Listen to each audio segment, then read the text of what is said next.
Microfilm. Microfilm, quelque chose nous manquait, quelqu'un nous manquait, c'est Jean-Pierre Mocky. Il nous manque parce que c'est un des habitués de Microfilm, il avait fait les toutes premières émissions. On l'avait fait venir pour parler de Mad Max, pour parler de plein de choses. Et on a beau le faire venir souvent à Microfilm, il fait tellement de films qu'on en a toujours 3 ou 4 en retard.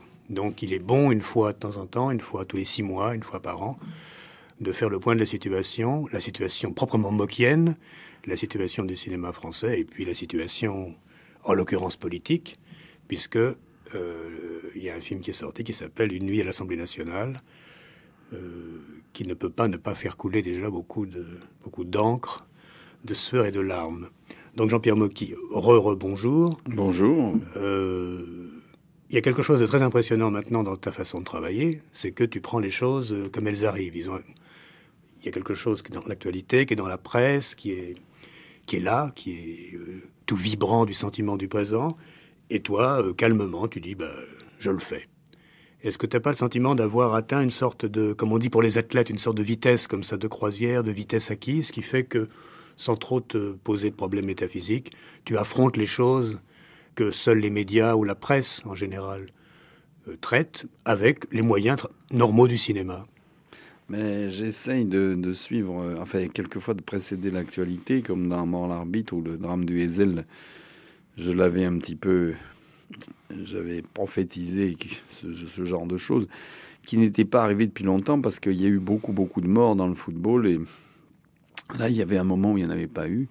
Et alors les gens s'étaient imaginé que tout allait bien maintenant. Alors donc j'ai ce sentiment effectivement d'attendre comme quelqu'un qui est à l'affût, comme un chasseur, attendre un événement important qui peut déterminer un changement dans certaines idées reçues. Par exemple, cette santé du football qu'il y avait en 1933 et peut-être à l'avènement du football, tout allait très bien, tout le monde était joyeux, gentil, ils avaient des petites culottes, ils étaient bien propres, etc.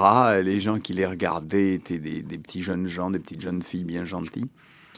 Et puis aujourd'hui, c'est devenu vraiment c'est comparable pratiquement à la mafia, à des choses comme ça, au point de vue meurtre, je veux dire. S'il y a des meurtres qui pourraient être revendiqués par les gangsters, parce que quand on attend un arbitre au coin d'une rue pour lui filer une bouteille sur la tête ou crever ses yeux, comme c'est arrivé d'ailleurs à Liverpool il n'y a pas très longtemps, on a crevé les yeux d'un arbitre et on a violé sa femme.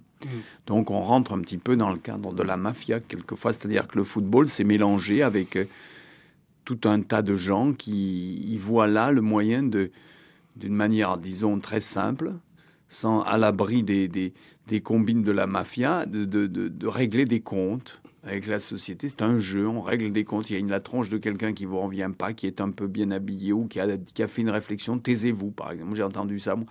Un monsieur pas mal, physiquement, comme ça, bien habillé, dans un stade.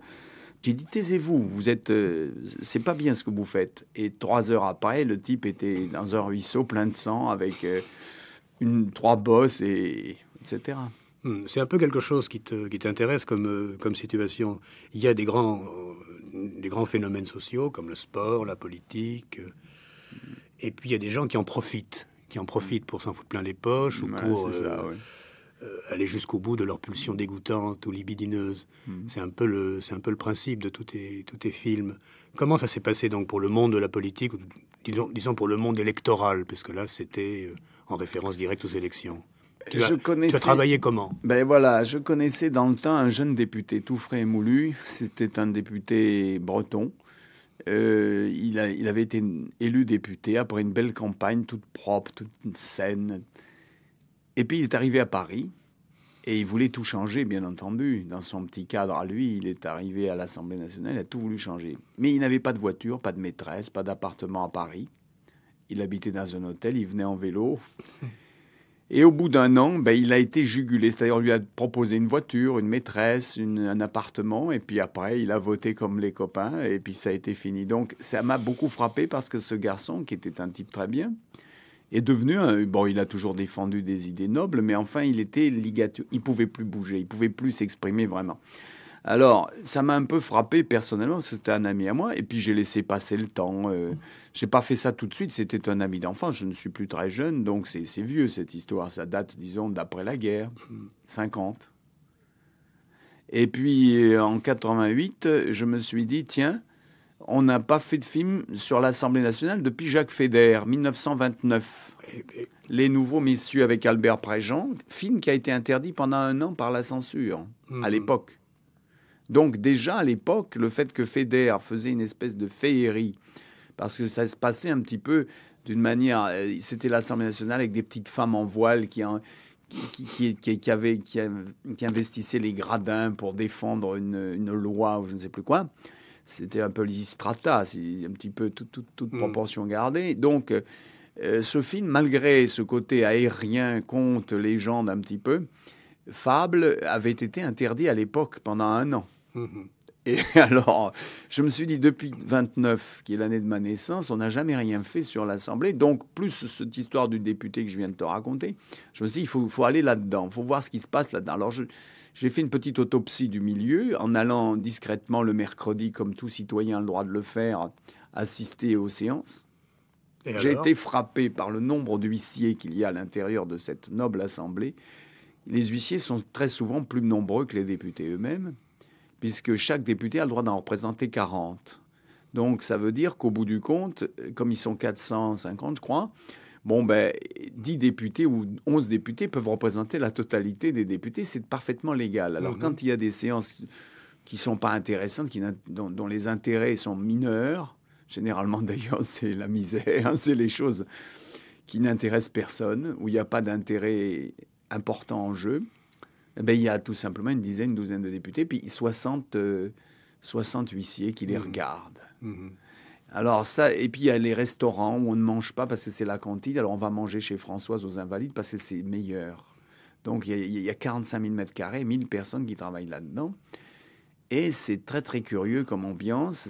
C'est le temple de la liberté, le temple de la démocratie, mais en même temps, on a l'impression que c'est kafkaïen, que c'est Kafka qui est installé là, n'est-ce pas, avec ses romans.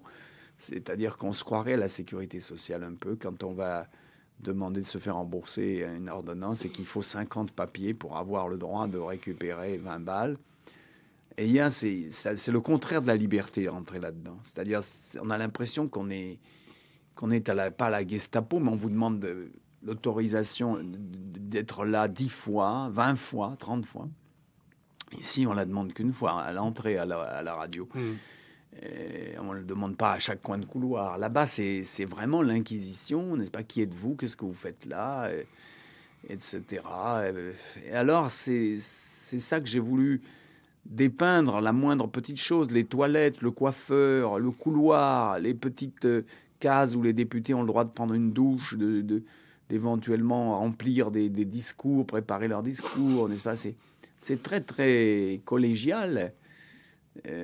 Collégial et collégien. Et collégien. Oui. Oui, alors voilà. Est-ce que tu as regardé des fois sur FR3 l'après-midi? Il y a des retransmissions de l'Assemblée qui sont toujours étonnantes. Oui, mais j'y ai assisté. Ce sont à ces séances-là que j'ai assisté. Mais est-ce que tu as vu l'image que ça donne à la télévision? Oui, bien sûr. Et Est-ce je m'en que suis inspiré. Oui, mais alors moi, j'ai pas voulu, comme d'ailleurs dans Mort l'arbitre, puisque ce sont des choses qui sont diffusées par la télévision, il y a une lumière unique. C'est-à-dire, tant pour l'Assemblée que pour les stades de football, tout est plat, photographié toujours pareil, puisque les lumières sont en place dans les stades et dans l'Assemblée, c'est toujours les mêmes. Alors moi, j'ai voulu plutôt aller vers une lumière du docteur Caligari, en quelque sorte, c'est-à-dire, en fait, une lumière expressionniste allemande, puisque j'ai voulu qu'il y ait des ombres, que cette Assemblée apparaisse brusquement comme un décor de cinéma, dans un film comme dans La Montès, plus que si j'avais tout simplement pris des extraits à la télévision de ce qu'on voit. Donc, chez moi, c'est beaucoup plus buriné comme décor. Donc, on la reconstitue entièrement. Et on a des ombres et des lumières qui donnent à l'Assemblée un côté mystérieux un peu. C'est-à-dire ce qu'elle est en réalité, c'est-à-dire cette enceinte avec cet hémicycle qui a des zones d'ombre. Les gens ne sont pas éclairés comme à la télévision, tout blanc. Ils ont des visages un peu de conspirateurs. On dirait les juges de Leroux. Gaston Leroux avait écrit comme ça, des juges qui jugeaient des coupables qui avaient échappé à la justice dans les égouts de Londres, C'était le Gaston Leroux, ça, c'était toute la mythologie de Gaston Leroux, les mystères de Paris, Eugène Sue, tout ça, tous ces gens-là. Donc moi, je traite un petit peu l'Assemblée nationale un peu comme les mystères de Paris, un petit peu. C'est ça, oui. Et tout à l'heure, tu faisais mention du film de Feder. Moi, je savais pas qu'il avait été interdit pendant 1 an. Il est de 29, donc ça veut dire qu'à l'époque, filmer l'Assemblée nationale, c'était quelque chose d'assez grave et qui faisait facilement tabou. Donc près de 60 ans plus tard, ton film sort et ne sera pas interdit par la censure pendant 1 an. Et en même temps, dans cette campagne électorale qui vient de se terminer, là, on a eu le sentiment que la télévision, pour la première fois, était très rapide à faire ce qu'on faisait avant dans le cinéma, c'est-à-dire la satire, la parodie, donc d'un côté les nuls, et surtout le Muppet Show revu et corrigé, devenu le Muppet Show, et très très politisé, c'est-à-dire une réconciliation entre la vieille fibre chansonnière, Amadou, et puis quelque chose de très télé, les petites marionnettes, et quasiment en temps réel. Et est-ce que tu n'as pas le sentiment que quand le cinéma maintenant attaque un sujet comme l'Assemblée nationale, il vient se mettre en plus ou en tiers dans un dialogue que les gens ont maintenant spontanément avec, d'une part, les politiques, devenus des stars, etc., d'autre part, une sorte de satire immédiate et très dure. Hein. On a vu un sondage, j'ai vu ça à la télévision, c'est que combien de gens trouvent la campagne présidentielle intéressante ou ennuyeuse. Il y avait une statistique, 73% des gens trouvent ça ennuyeux. Ce qui veut dire que mon film arrive là, justement, pour essayer de les distraire, de les dérider. Mais il faut bien dire qu'il y a 10 ou 15 ans, je ne pense pas que mon film ait été bien accueilli parce que il y avait la proportionnelle que je viens de citer serait inversée. Je crois que 73% des gens seraient intéressés par la campagne et 27% pas. Donc là, il y a eu une inversion parce qu'il y a eu trop de discours, trop d'élections, trop de gens, n'est-ce pas, qui ont paru brusquement comme des comédiens qui... Je me rappelle quand on a joué à New York Don Juan. Et il y avait Charles Boyer et quelques acteurs qui ne le jouaient plus en costume, mais ils le déclamaient au micro en smoking. Et c'était la modernisation un petit peu de Molière qu'on lisait au micro. Et on a l'impression maintenant qu'à force de faire des discours, tous ces gens, n'est-ce pas, sont des acteurs qui font des tirades. C'est le récit de Théramène, le récit de... Ce n'est plus, on les prend plus en tant on n'écoute plus tellement ce qu'ils disent, on regarde comment ils le disent. Est-ce qu'ils sont bons? Est-ce qu'ils se trompent? Est-ce que les effets sont bons? Est-ce qu'il y a des reprises de souffle, de vigueur de temps en temps? Et je crois que ça enlève complètement l'intérêt du propos lui-même. C'est-à-dire que les gens savent que la France, bon, qu'à un cas, arrivera toujours à s'en sortir plus ou moins avec un système qu'on dit français, le système D. Je crois que si Mitterrand amène cette espèce de hérocat, cette espèce de tranquillité, cette force tranquille, et les autres hurlent, et alors finalement, les gens s'en désintéressent parce qu'il n'y a pas de surprise. Personne ne vient se confesser. Aujourd'hui, Chirac, par exemple, ne va pas dire « Ah ben j'ai eu tort, je m'en vais, je vais embrasser Mitterrand ». Il n'y a pas de surprise, il n'y a pas de coup de théâtre. Donc, par la lassitude de ces combats, les phrases sont toujours les mêmes, il y a de nouveau...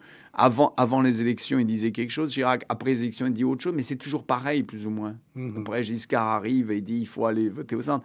On a l'impression d'un vieux comédien qui arrive et qui...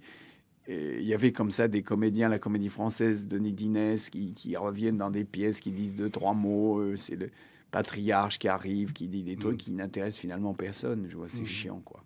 C'est drôle parce que toi, tu as visiblement une culture très précise et assez forte du début du siècle, de l'entre-deux-guerres, l'avant-guerre. Bon, tu as cité Gaston Leroux, tout ça. Et assez bizarrement, là, politiquement, la France est en partie...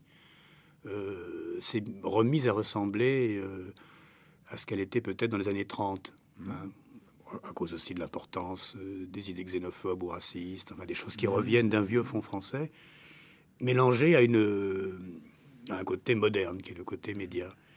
Et est-ce que tu n'as pas le sentiment bizarrement d'avoir eu raison d'attendre si longtemps, parce que tu tombes assez juste, c'est-à-dire que la France actuelle, enfin l'expression politique qu'elle donne, et peut-être aussi le pays réel, ressemble beaucoup plus à l'entre-deux-guerres qu'il y a 10 ans, 20 ans, où, disons, De Gaulle d'un côté et le PCF de l'autre verrouillait symboliquement ce pays et empêchait le vieux cirque politique un peu... Ouais, mais il y a un danger à ça. D'ailleurs, ce danger, il est très précis avec Le Pen, c'est d'arriver à Munich, c'est-à-dire un autre Munich dans 10 ou 15 ans. C'est-à-dire parce que cette espèce de calme serein, cette force tranquille, etc., si on s'endort trop dessus, on risque, puisqu'on est en 1930, de se retrouver en 1939. Oui, bien sûr. Non, je veux dire, c'est un peu ça.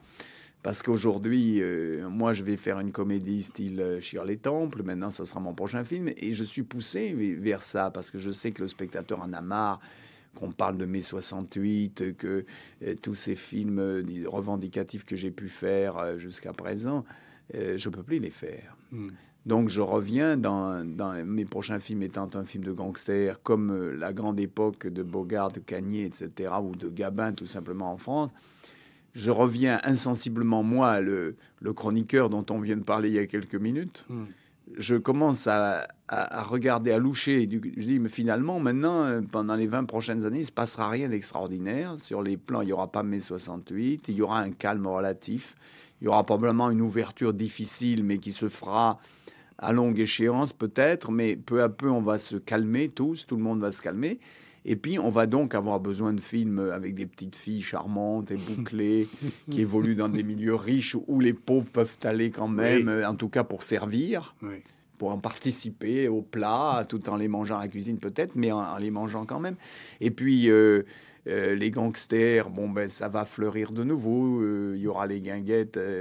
On voit ça revenir effectivement les années 30 et par voie de conséquence, les cinéastes vont se trouver muselés par la force des choses parce que s'ils veulent essayer de bouger trop, on va leur dire mais pourquoi vous troublez cette belle tranquillité, n'est-ce pas? Et les films ne marcheront pas si d'aujourd'hui il y a un type qui fait un film un peu... Alors, c'est très curieux parce que je risque, moi, en tout cas, je parle de moi, mais aussi de mes confrères, je risque d'être récupéré, de devenir en quelque sorte Raoul Walsh, brusquement, si il faisait un film sur la boxe, un film sur des petites jeunes filles de quartier populaire, des choses comme ça. Je peux très bien repartir vers le Duvivier après avoir été plus combatif. Oui. D'ailleurs, ça, on va en parler. C'est l'étrangeté de ta situation maintenant dans le cinéma français. Comment ta place a changé ces dernières années. Il y a des raisons à ça, il y a des raisons aussi extérieures à toi. Mais tu as parlé de mai 68, là, c'est assez frappant parce qu'il y a eu cette commémoration un peu inévitable et, à mon avis, sans grand intérêt. Je pense que 10 ans après, les gens disaient des choses assez intéressantes, 20 ans après... Comment ça se fait, selon toi, qu'il n'y a pas eu de grand film sur 68 ? Même après coup. Hein, même moi, j'ai fait après. Solo, qui était un film un peu spécial. Qui, à côté, qui n'était pas tout à fait mai 68. Mais il n'y a pas eu autant. Et quand on pense que sur la résistance allemande et française, combien de films on a fait sur la résistance, c'était affolant, je veux dire. Bon, mai 68 est une forme de résistance peut-être moins importante historiquement par le mouvement, mais c'était quand même un mouvement de résistance, quelque part, à un système. Et aucun cinéaste n'a jugé que c'était historique et personne n'a fait de film, disons, de fiction, comme on faisait La ligne de démarcation, des choses comme ça. Personne n'a fait... Il n'y a pas eu un ensemble de films sur mai 68. Et pourquoi, selon toi ? Parce que pour les gens, la guerre dont je viens de parler, la résistance, a été une victoire. Puisque finalement on en est sorti, on a battu les Allemands, on a toutes ces morts ont abouti à la libération de la France, etc. Tandis que mai 68 n'a laissé que des mauvais souvenirs, des gens qui ont reçu des coups, des jeunes qui ont... Je me rappelle ce jeune étudiant dont on a écrasé les couilles, dont on parlait tous quand on était à l'école de Vaugirard comme d'un exemple d'un martyr de 68. Tout ça, ça a été des choses effectivement très dures, mais qui n'ont pas eu l'impact d'une guerre ou de 89. Donc, je pense que les cinéastes ont méprisé ça. Hein, et ils ont trouvé qu'il n'y avait pas assez d'éléments. Les producteurs ont dû trembler à cette époque-là. Parce que je me rappelle qu'il y avait des gens très importants qui venaient à l'école de photographie. Ils nous prenaient pour des commissaires du peuple. Nous, on était assis là-bas et on voyait arriver des gens de chez Gaumont, de chez UGC, qui tremblaient en croyant qu'on allait nationaliser leur société, qu'on allait... Moi, j'ai vu ça. J'ai vu ces types trembler sur des bancs avec Monsieur Edlin, Jean-Charles Edlin, qui était président du syndicat, qui venait et qui avait peur de nous. de nous. Nous ne savions pas que nous faisions peur. Oui, mais en même temps, est-ce que les gens du cinéma, c'est-à-dire en gros la génération de la Nouvelle Vague, et même si tu n'es pas directement dans la Nouvelle Vague, tu es absolument dans cette génération-là, et il y a beaucoup de points communs, tu es un compagnon de route régulier de la Nouvelle Vague. Est-ce que ces gens n'avaient pas simplement fait dans leur domaine, le cinéma, un petit mai 68, mais dans les années 60 au début, 60, et qu'après, oui, c'était sorti dans la rue simplement, avec des caméras légères. C'était déjà fait. Ils avaient raconté des histoires de leur vie quotidienne, avec beaucoup plus de fraîcheur, de jeunesse et de talent que les vieux. C'est ça, leur mai 68. Oui, et après, quand ils se sont retrouvés quelques années plus tard dans mai 68, ils étaient suffisamment jeunes pour être encore mobilisables, mais enfin, ils avaient déjà fait pour eux-mêmes quelque chose. Et il y a eu un décalage qui fait qu'il n'y a pas eu synchronisme entre mai 68 et moi, il y a une autre théorie que je te livre comme ça, parce que j'ai pas mal réfléchi récemment, c'est que sur toutes les grandes histoires politiques antérieures, donc la résistance, le communisme, etc., il y avait une possibilité de raconter des histoires qui touchaient les gens profondément, donc romanesques, parce que c'était des grands idéaux et que les gens pouvaient les trahir. Et à mon avis, là où il n'y a pas de traîtrise possible, là où il n'y a pas de traître possible, il n'y a pas d'histoire très forte. En mai 68, on pouvait y croire, mais globalement, et puis après on vieillit, donc les gens s'arrangent, mais enfin c'est pas en termes de trahison, on dit pas à quelqu'un qui avait 20 ans à l'époque, t'as tout trahi, il avait 20 ans, il en a 40, bon en général c'est plutôt un bon souvenir, il a appris des choses, il a vu que le pays bougeait, et moi je crois que c'est aussi bête que ça, on n'a plus d'histoire, parce qu'on ne peut plus avoir de traîtres. Ça a l'air un peu cynique, mais il n'y a pas eu de grandes histoires. Par exemple, dans le cinéma italien ou allemand, parce qu'il y a eu du terrorisme dans ces pays-là, on a pu faire, certains Fassbinder, certains Taviani, Oshima au Japon, ont pu raconter des histoires d'idéal brisé. Et je dis ça parce que tu es un cinéaste de l'idéal en tant qu'on le perd toujours, quoi. Non, mais c'est vrai. Non, moi, je crois qu'il n'y aura jamais de film sur 68, même dans 20 ans. Parce que ça s'estompe d'ailleurs de plus en plus. Les gens, on le voit à ces manifestations de cette année, et on l'a fait un peu pour la forme. Ça devient un peu comme pour Jeanne d'Arc. On met une gerbe à Jeanne d'Arc, mais tout le monde s'en fout, je veux dire. Tout à l'heure, tu disais, avant le football, dans les années 30, c'était mignon, les gens avaient des petites culottes, etc. Mais tu sais que dans les années 30, le football, c'est déjà extrêmement violent, que les Coupes du Monde, en Amérique latine, je me rappelle d'un match, j'ai lu un match de Tchécoslovaquie-Uruguay où il y a eu quasiment des morts sur le stade. Donc, attends, est-ce qu'il n'y a pas chez toi un danger de toujours dire c'était pur au début et nécessairement c'est devenu dégoûtant? Non, quand je disais que c'était pur... Alors c'était pas pur au début. Au début, c'est nous qui étions jeunes. Non, je veux dire, c'était pur, j'entends par là, quand je dis pur, rien n'est pur au début et devient gâté après. Non, il y a toujours le même degré d'impureté. Simplement, la différence, c'est que effectivement, dans les pays où il y avait Pelé, enfin où il y a eu Pelé après, etc., le football a toujours été beaucoup plus violent dans les pays latins, par les réactions des Latins déjà. C'est des pays pauvres aussi. Oui, et puis des gens qui hurlent et qui sont violents de nature, beaucoup plus violents que les... Ils sont moins civilisés dans la mesure où ils vivent dans des trucs... Des espèces de cahutes, par exemple à Rio ou à Rio de Janeiro, ou dans des endroits comme ça, et il faut voir les faubourgs, les bidonvilles, etc. Alors quand on lâche ces gens-là dans un stade, ils se tiennent beaucoup moins bien que les gars qui habitent dans le 16e arrondissement. Oui, mais c'est pas eux qui font le Wesel, c'est les Anglais. Oui, c'est les Anglais. Mais à l'époque, quand tu parles de ces trucs en 1930, moi je les connais. Je sais que ça a commencé par les Indes, par les pays surpeuplés, où il a commencé à y avoir des affrontements dans les terrains de sport. Mais quand je parle des gens bien tranquilles, bien gentils, etc., c'était en Europe. Je parle de l'Europe uniquement, d'ailleurs, parce que les hooligans n'existaient pas en 1930. Ils sont arrivés malgré qu'il y ait déjà une crise, puisqu'il y avait la crise de 1929, la dépression. Malgré cette dépression qui a frappé le monde entier, il y a eu quand même moins de drames dans les stades français, anglais, allemands, et belges, etc. Mais c'est là où je dis que maintenant, c'est devenu comme en Amérique du Sud, pratiquement. Comme c'était en Amérique du Sud, déjà en 1930. Mais il y a eu une espèce d'épidémie qui a fait que c'est devenu violent, et peut-être même plus violent, Parce qu'en Amérique du Sud, c'était moins criminel, c'est-à-dire c'était des gangs qui se pressaient, qui c'était plus des bagarres de supporters, vraiment de supporters. Type, ils disaient, c'est lui qui devait gagner, c'est lui. Alors, ils se battaient entre eux, mais pour la bonne cause. Ils se battaient pour le match lui-même. Tandis que maintenant, c'est des gens qui viennent et qui se battent pas du tout pour le match. Ils se battent pour faire du mal. Le match, ils s'en foutent. Ils viennent foutre le bordel. Tu crois pas que c'est un petit peu à cause des médias? Parce que comme les médias rendent tout visible, on peut profiter du fait qu'on est visible pour faire autre chose. C'est-à-dire pour... Non, peut-être qu'il y a ce côté de vouloir se faire voir, faire des... par rapport... mais c'est un peu comme les skinheads maintenant. Donc, ils se rasent la tête... s'ils se rasent la tête, c'est pour se faire remarquer. Donc, quand ils vont casser la gueule à des Arabes après, ils sont tout de suite repérés, puisqu'ils sont... Quelqu'un qui voudrait vraiment casser la gueule à des Arabes, il essaierait de rester normal pour qu'on puisse pas l'attraper.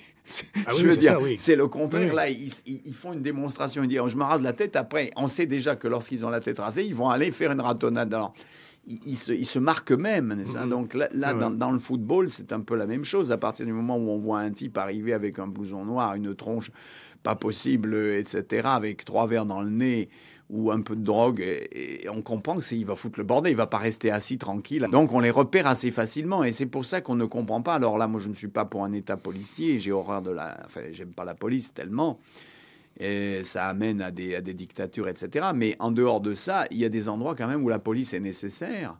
C'est ces endroits-là, justement. Pour en revenir donc au film, on dirait que tu as pris à la lettre cette idée qu'il y a des gens...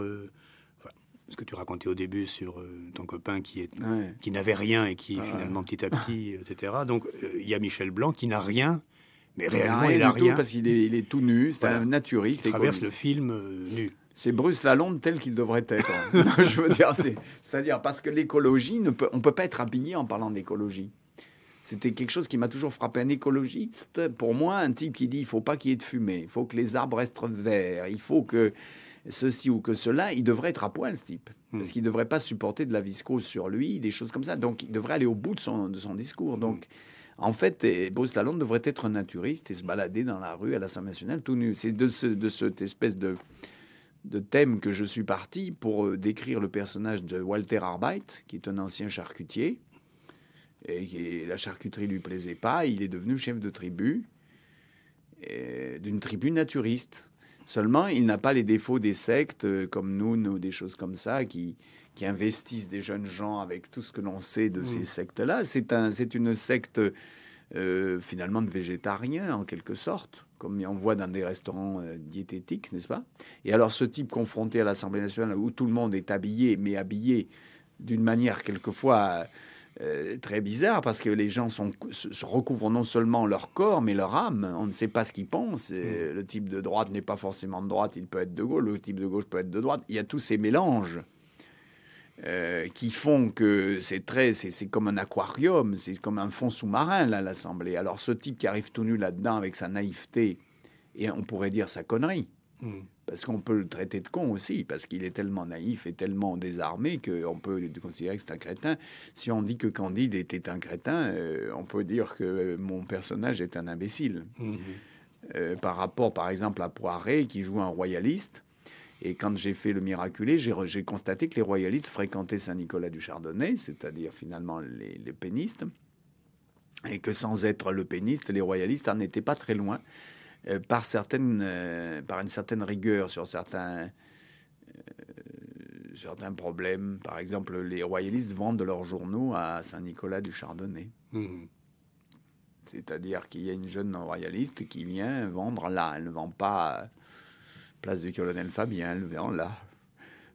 Donc, ces personnages, disons, de l'Assemblée nationale que j'ai voulu mettre en scène... c'est un petit peu aussi des gens idéalisés, c'est-à-dire que Arlette Larguillet, que je mets un petit peu en scène parce qu'elle est sous les traits de Jacqueline Maillan, est une femme qui travaille comme Arlette Larguillet travaille dans une banque, et elle a ce parti, c'est-à-dire chaque 7 années, elle se présente, sachant qu'elle ne pourra pas être élue avec ses 2%, mais elle se présente, et après elle se rallie à Mitterrand. Donc, mais pendant qu'elle est là, elle peut s'exprimer. Elle n'aime pas les bourgeois. C'est ça, oui. Elle donne un plan, une campagne, un programme qui ne sera jamais suivi, mais qui indique une petite... Et c'est ça qui est amusant de voir qu'une femme va traverser sa vie pour dire toujours la même chose. C'est une suffragette, en fait, comme il y en avait en 1920. Et cette suffragette est sympathique parce que, comme ce naturiste, comme Bruce Lalonde, ils défendent des choses. Ils ont un avantage par rapport aux autres, pour moi, moralement, si on peut parler de morale, c'est qu'ils savent qu'ils n'auront rien en échange. C'est-à-dire, ils ne peuvent pas arriver au pouvoir suprême. Ils le savent. Avec 2, 3, 4%, ils n'arriveront jamais au pouvoir suprême. Mais ils ont quand même des miettes du pouvoir médiatique.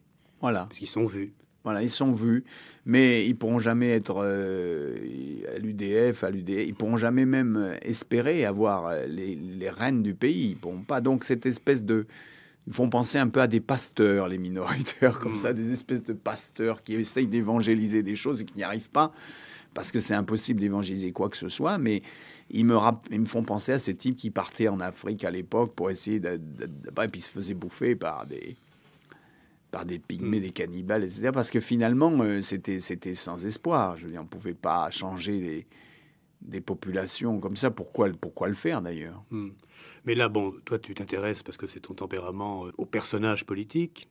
Mais si on prend dans le réel Arlette Laguillet, il y a quand même 2% des gens qui ont voté pour elle. Or, c'est un programme totalement mythologique. C'est-à-dire, donc, les gens qui ont voté pour elle, 2%, c'est pas mal. C'est pas mal. C'est presque 1 million de gens. Et c'est à peu près 3 fois moins seulement que le PCF, qui est quand même une histoire beaucoup plus riche. Donc, ça ne fait pas tellement partie des préoccupations, mais les 2% des gens qui votent Arlette Laguillet, tu les imagines? Est-ce que c'est des personnages de cinéma, ceux-là? Oui, parce que ce sont des personnages des minorités. Et moi, j'ai toujours protégé les minorités, puisque j'en suis une moi-même, donc je me protège en même temps. Je pense que ces gens qui sont avec Arlette Laguillet sont des gens qui ont été déçus par le communisme, déjà, je crois. Donc, ils ont été chercher quelque chose, une forme de communisme à eux, qui consiste à dire, bon... il faut que les bourgeois rendent un peu de leur argent aux autres. En gros, c'est ça. Puisque toute la campagne d'Arlette Laguillet, c'est ça. C'est toujours sur le bourgeois, le bourgeois, le bourgeois, Oui, le bourgeois. Elle est d'ailleurs la dernière qui utilise ce mot. Voilà. Alors oui, parce que c'est un mot suranné. C'est un mot qui devient poétique maintenant. Mais je veux dire, alors donc, c'est son vocabulaire peut-être un peu ancien qui a rallié des gens dont l'âge doit être plus exact, situé entre 40 et 70 ans. Je crois que c'est ça, ces 2%. C'est pas tellement des jeunes. Hein. C'est-à-dire, ce sont des gens qui sont restés au Parti communiste entre 20 ans et 50 ou 40, qui n'ont pas vu des résultats pratiques de ce qu'ils pensaient à obtenir avec le Parti communiste quand ils avaient 20 ans. Ils ont vécu toute leur vie avec des espérances. C'est les communistes mystiques qui veulent pas détruire l'image du communisme. Et il y en a, ils sont peut-être même déçus de l'ouverture que fait Gorbatchev par rapport à tout ça, en disant on va démilitariser on va enlever les fusées nucléaires, etc. Je pense que ce sont des vrais communistes, en fait. Il y a aussi une autre question, alors là, qui est sur la culture politique française, c'est que quand on s'intéresse à la politique en France et dans le cinéma français, on s'intéresse au personnel politique, c'est-à-dire aux gens, au discours, à ce qu'ils disent, à tout ce qui est écrit, dit, déclamé.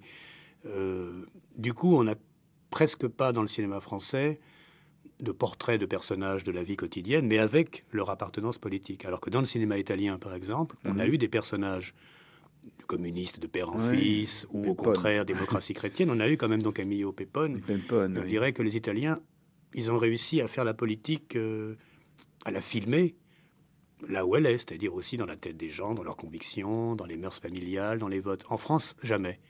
Comment ça se fait? Moi, je crois que ça vient du fait qu'en Italie, tous les réalisateurs sont plus ou moins communistes. Visconti, moi, dont j'ai été l'assistant, était communiste. En Italie, il y a les démocrates chrétiens qui sont Fellini, enfin les gens comme ça.